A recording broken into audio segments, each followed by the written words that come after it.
La Griffe Noire et les déblogueurs vous proposent une rencontre avec Jean-Christophe Porte, l'auteur du polar historique intitulé « L'histoire des corses en tête ». Jean-Christophe, bonjour, pouvez-vous vous présenter ? Je m'appelle Jean-Christophe Porte, mon métier c'est journaliste et je fais des documentaires pour la télévision. Ça fait 1 an que j'ai publié mon premier livre donc chez City Éditions. Pourquoi avoir décidé d'écrire un livre qui se déroule juste après la Révolution ? Et c'est quelque chose que j'ai fait par envie. C'était pas ni une commande, ni une espèce de souhait marketing en me disant je vais choisir telle période ou tel type de héros. J'ai fait ce que j'avais envie de faire. Voilà. L'idée c'est de partir du début de la Révolution et puis d'avancer lentement pour essayer d'expliquer comment les choses se sont passées au travers d'histoires policières. C'est un moment où tout le monde croit que la Révolution est terminée. On se dit voilà, il y a un roi qui est là, il est là pour toujours, il y a une constitution et une assemblée avec des députés, on a créé les municipalités, donc on pense que ça va durer toujours. C'est un peu la période heureuse de la Révolution.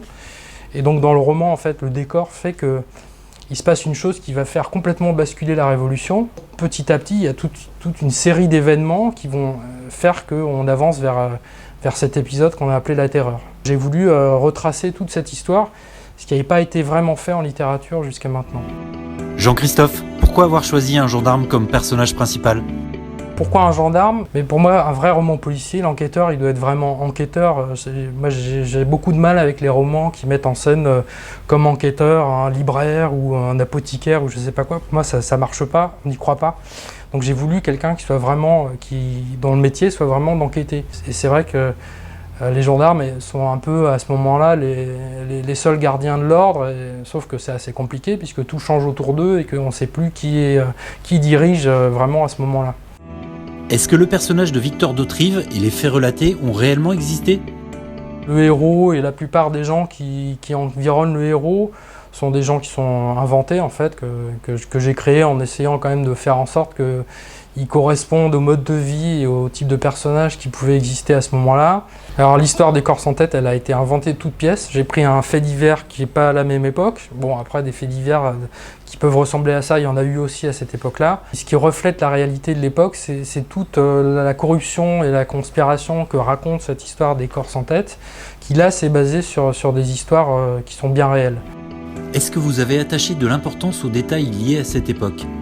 Alors l'association de Victor d'Hauterive, donc qui est gendarme, d'un barbier chirurgien et d'un archiviste, donc c'est des personnages qui correspondent à ce qui pouvait se passer dans une enquête policière à ce moment-là, et puis qui racontent d'une certaine manière cette époque-là. C'est important que les détails paraissent vrais, même si on ne sait pas forcément si c'est les bons détails ou pas les bons détails, mais c'est important qu'il y ait cette notion de véracité et que le petit détail soit authentique. C'est compliqué parce que c'est pas forcément à portée de main, il faut aller fouiller parfois dans des archives ou lire des livres anciens pour avoir les détails. Est-ce que vous allez faire de Victor d'Hauterive un héros que l'on pourra suivre dans d'autres aventures ?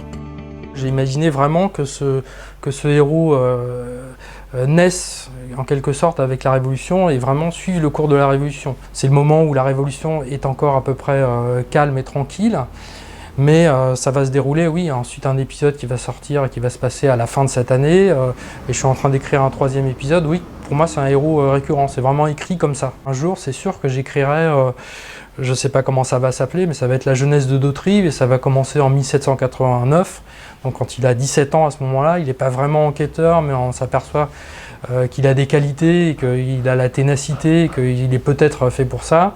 Et on va raconter effectivement comment il a fini par connaître Lafayette et comment il est devenu son protégé et comment il a fini par intégrer la gendarmerie. Mais oui, un jour, il y aura, si tout va bien, j'aimerais bien raconter ce qui s'est passé avant. Ouais.